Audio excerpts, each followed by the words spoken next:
Batting bowling এ নিজের সর্বোচ্চটা দিয়েছিল জেতাতে মুস্তাফিজুর রহমান। তবুও আমরা নাহিদ রানার কাছে হেরে গেলাম। ম্যাচ শেষে মুস্তাফিজুর রহমানের প্রশংসায় এবং নাহিদ রানাকে নিয়ে একই মন্তব্য করলেন প্রতিপক্ষ হয়েও শাহিন আফ্রিদি। এবারের পিএসএল এ ধারাবাহিকভাবে পারফরমেন্স করা মুস্তাফিজুর রহমান এদিন পিএসএল এ আগে বোলিং করতে নামলো নাহিদ রানাদের বিপক্ষে মুস্তাফিজুর রহমানরা। প্রথম 2 ওভারে টাইট বোলিং করেছিলেন মুস্তাফিজুর রহমান। ব্যক্তিগত নিজের শেষ ওভারটিতে মুস্তাফিজুর রহমানের জোড়া উইকেট শিকার।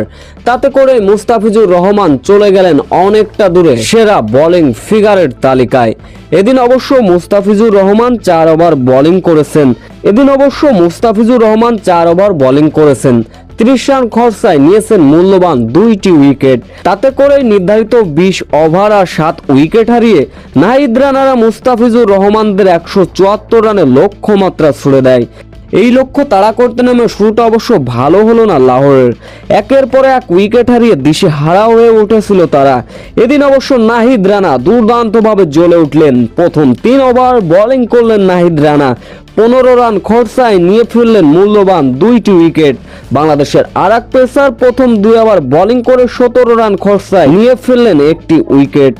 তাতে করে 75 ওভারে 9 উইকেট হারিয়েছিল মুস্তাফিজুর রহমানের লাহোর কালান্দার্স। তবে 10ম উইকেট জুটিতে ডিকুয়েলার সঙ্গে একটা পার্টনারশিপ গড়লেন মুস্তাফিজুর রহমান। ডিকুয়েলার সঙ্গে যোগ্য সঙ্গী দিলেন, তবুও শেষ রক্ষা হলো না লাহোরের, বড় ব্যবধানে হারলো তারা। এদিন অবশ্য ম্যাচ জয়ের পর কথা বলেছেন শাহিন আফ্রিদি। মুস্তাফিজুর রহমানের বোলিং প্রশংসায় তিনি ভাসিয়েছেন এবং শেষের দিকে ডিকুয়েলার সঙ্গে যে পার্টনারশিপ গড়েছিলেন মুস্তাফিজুর রহমান, বোলিং হয়েও তার কাছ থেকে এমন ব্যাটিং সত্যি আশা করেছিলেন না। তবুও মুস্তাফিজুর রহমানের ব্যাটিং বোলিং এর প্রশংসা ভাসিয়েছেন তিনি। অন্য প্রান্তে প্রতিপক্ষ হয়েও নাহিদ রানার বোলিং প্রশংসা ভাসাতে ভোলেননি শাহিন আফ্রিদি।